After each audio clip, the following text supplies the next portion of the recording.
जय हिंद मित्रांनो, कशा आहात तुम्ही? तर आज आपल्याला बघायचे आपण जी पिट्युटरी ग्लँड, त्याच्यानंतर पिट्युटरी ग्लँडमध्ये जर डेफिशियन्सी झाली तर हायपोपिट्युटरिझम म्हणतात आपण. पिट्युटरी ग्लँडचे सिक्रेशन जर वाढले तर त्याला हायपरपिट्युटरिझम म्हणतात आपण. हे जे बघितलं आपण सगळं, त्याच्यानंतर त्यांचे हार्मोन्स कोणते कोणते कोण कोण सिक्रेट करते ते पाहिलं आपण. आता त्याच्यावरती क्वेश्चन बघू. म्हणजे आपलं पूर्ण पॅक खतम होते, त्याच्यानंतर आपण थायरॉइड ग्लँड चालू करून टाकतो आपली. ताण घ्यायचा नाही. पद्धतशीर बघा. पहिला क्वेश्चन काय म्हणतो मला, the pituitary gland is also called as. Pituitary ग्लँडला दुसरं एक काय नाव आहे असं क्वेश्चन विचारते मला. तर मी पिट्युटरी ग्लँडची 2-3 नावं तुम्हाला सांगितली होती. सगळ्यात पहिलं तर म्हणलं होतं याला आपण मास्टर ग्लँडनं ओळखतात. मास्टर ग्लँड म्हटलं जातं याला. ह्याच्याच सोबत सोबत तुम्हाला मी म्हणलं होतं याला हायपोफायसल सेरिब्री म्हटलं जाते. हे पण लक्षात ठेवा, हायपोफायसियल सेरेब्री. हां, आणि तुम्हाला मी काय म्हटलं होतं, हे कुठं प्रेझेंट असती सर? डोक्यामध्ये प्रेझेंट असती. किती हुशार आहे पाय बरं तू. ह्याचं स्पेसिफिक नाव सांगितलं होतं आपण. सेल्ला टर्सिका मध्ये प्रेझेंट असती. सेल्ला टर्सिका मध्ये प्रेझेंट असती. ह्याच सेल्ला टर्सिकाला एक नाव होतं सर अजून. दुसरं नाव सांगितलं होतं तुम्ही. हायपोफायजल फोस्सा म्हटलं होतं सर. हायपोफॅसियल फोसा. इथूनच नाव मला लक्षात येतात सर. हायपोफायजियल सेरेब्री मधून हायपोफायजियल फोसा, पिट्युटरी ग्लँड. इथं लिहून घे.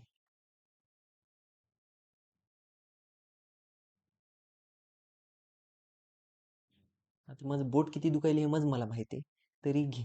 आपलं मयामध्ये मया हात सळसळ करते ना, मग गप्पू बस ना. त्याच्यामुळे मला लिहून देऊ वाटतंय. बघा, सेल्ला टर्सिका कसं आहे, हायपोफायजल फोसा. हे सेल्ला टर्सिका कुठं प्रेझेंट असते म्हणून सांगितलं होतं तुम्हाला मी, स्पिनॉइड बोन मध्ये. Sphenoid bone. हम्म, हे सांगितलं होतं. आता ह्याच्यावरून काय लक्षात ठेवायचं तुम्हाला, तुम्हाला मी एवढी सांगितलं होतं बघा, की पिट्युटरी ग्लँडला हायपर पिट्युटरिझम मध्ये एक क्वेश्चन आला होता, how surgical management of hyperpituitarism. मग त्याच्यामध्ये काय होतं, ट्रान्सपिनॉइडल हायपोफायसेक्टॉमी करतात आपण. मग हे स्पिनॉइड बोन मधूनच जावं लागते ना त्याला. त्याच्यामुळं सर्जिकल रिमूव्हल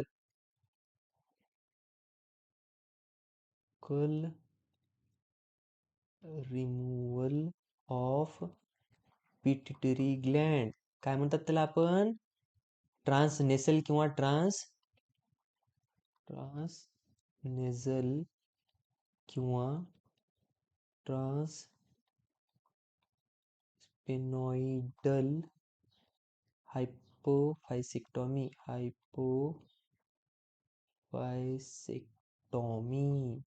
इथून 3-4 क्वेश्चन इथं ते रवांड्यात असे गोळा केले आपण.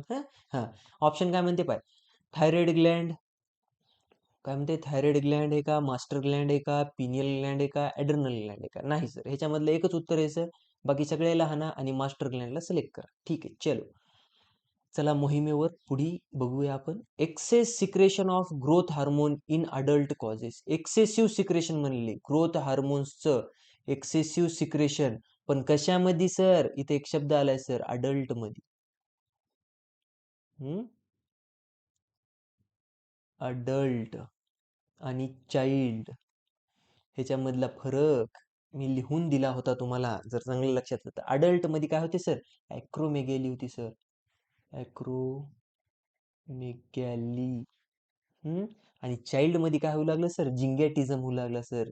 जिंगॅटिझम होऊ लागला सर. हं, जिंगॅन जिंगॅन येते ना इथं, जिंगॅन्टिझम. बघा, ऑप्शन्स काय म्हणते मला, जिंगॅन्टिझम, डॉर्फिझम, ॲक्रोमेगॅली, सर्टिनिझम. माझं ऑप्शन काय आहे सर, ॲक्रोमेगॅली सर. अडल्ट मध्ये विचारले ना सर, अडल्ट मध्ये ॲक्रोमेगॅली होती सर. सर हे जे डॉर्फिझम आहे, हे डॉर्फिझम मध्ये जीएचचं प्रमाण काय होते सर, कमी होते सर, वाढत नाही सर. जिंगॅटिझम मध्ये सर जीएचचं प्रमाण वाढते सर, पण हे जिंगॅटिझम जे हे कशामध्ये होते सर, तुमच्या, सॉरी, हे जिंगॅटिझम तुमचा होणार सर तुमच्या चाइल्ड मध्ये सर. त्याच्यामुळे ह्याच्यानंतर काय म्हणते, excess secretion of growth hormone in children. बघा आताच बघितलं होतं, जिंगॅन्टिझम गटला मला. हं? हं. नाही, याच्यामुळे आता दुसरे बघू. बघा, which hormone is responsible for milk ejection reflex. Milk ejection बघ, मी तुला 2 हार्मोन बद्दल सांगितलं होतं. Milk ejection and milk production. Milk production और सिक्रेशन. मिल्क इजेक्शन तुला काय म्हणलं होतं मी? प्रोलॅक्टिन. काय म्हटलं होतं? प्रोलॅक्टिन. मिल्क इजेक्शन मध्ये मी तुला काय म्हणलं होतं? तुला म्हणलं होतं मी ऑक्सिटोसिन. ऑक्सिटोसिन. आणि मिल्क प्रोडक्शन अँड सिक्रेशन साठी कोण म्हणलं होतं तुला मी? प्रोलॅक्टिन. चला ऑप्शन बघ. Prolactin, oxytocin, ACTH, TSH. मग काय येईल माझा ऑप्शन? सर काय म्हणते? Milk ejection reflex. Milk ejection म्हणलं की सर काय म्हणायचं सर? तुमचा ऑक्सिटोसिन सर आन्सर आहे. त्याच्यानंतर सर प्रोलॅक्टिन आहे सर. प्रोलॅक्टिन मिल्क प्रोडक्शनसाठी महत्वाचं आहे. ACTH काय करतो सर? ग्लुकोकॉर्टिकॉइड्स आणि कॉर्टिझोनला सिक्रेट करतो सर. TSH काय करतो? थायरॉइड स्टिम्युलेटिंग हार्मोन थायरॉइडला स्टिम्युलेट करतो आणि T3, T4 आणि थायरोकॉर्टिझोनला सिक्रेट करतो सर. ते त्याचे काम आहेत सर. ओके, सोडून द्या मग त्याला. फास्ट होते का? ताण नका घेऊ. ADH mainly act on which organ? Anti diuretic hormone कोणावर काम करते? तर मी काय म्हणलं होतं तुम्हाला बाबा? मी तुम्हाला एवढंच म्हणलं होतं की बाबा ADH वॉटर रिॲब्झॉर्प्शन करते. आणि तुम्हाला हे पण म्हणलं होतं की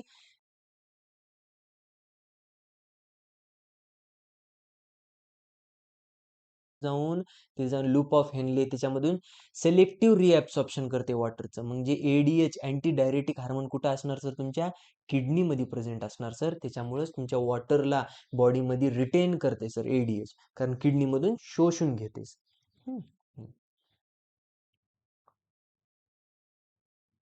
ह्याच्यानंतर काय आहे?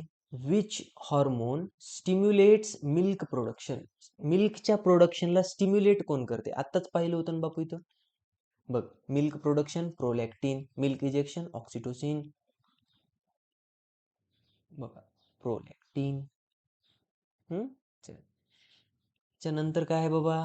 ॲडिनोकॉर्टिकोट्रॉपिन ऍक्ट ऑन विच ग्लँड म्हटले? कोणत्या ग्लँडवर ऍक्ट करते बाबा? ही जाती आणि सर तुमच्या ADH वर जाऊन काय करते? तुमच्या ADH वर जाऊन ग्लुकोकॉर्टिकॉइड्स आणि कॉर्टिझोन नावाच्या हार्मोनला सिक्रेट करते. म्हणजे हे येणार माझं उत्तर. Cortisol, sorry. Okay.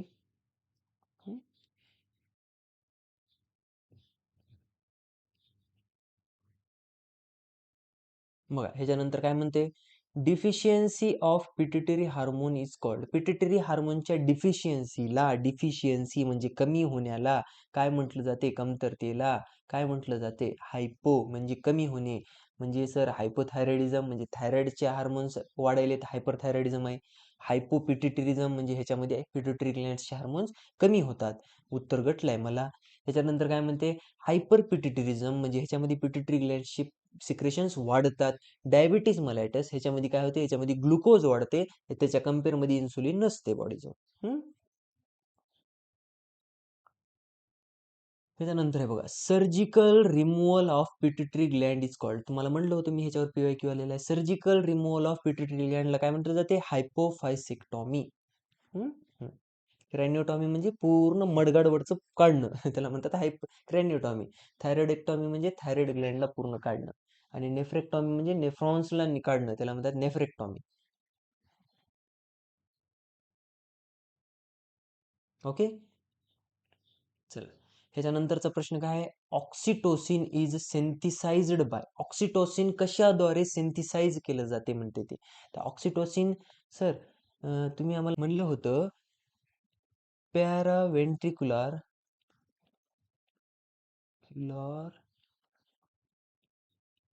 Nuclear cells कशाच्या असतात सर? ह्या हायपोथॅलॅमसच्या. ह्या काय करतात सर? ह्या पॅराव्हेंट्रिक्युलर सेल्स तुमच्या ऑक्सिटोसिनला काय करतात? सिक्रेट करतात सर, सिंथेसाइज करतात. मग हे कुठं असतात सर? हे तुमच्या हायपोथॅलॅमसमध्ये प्रेझेंट असतात सर.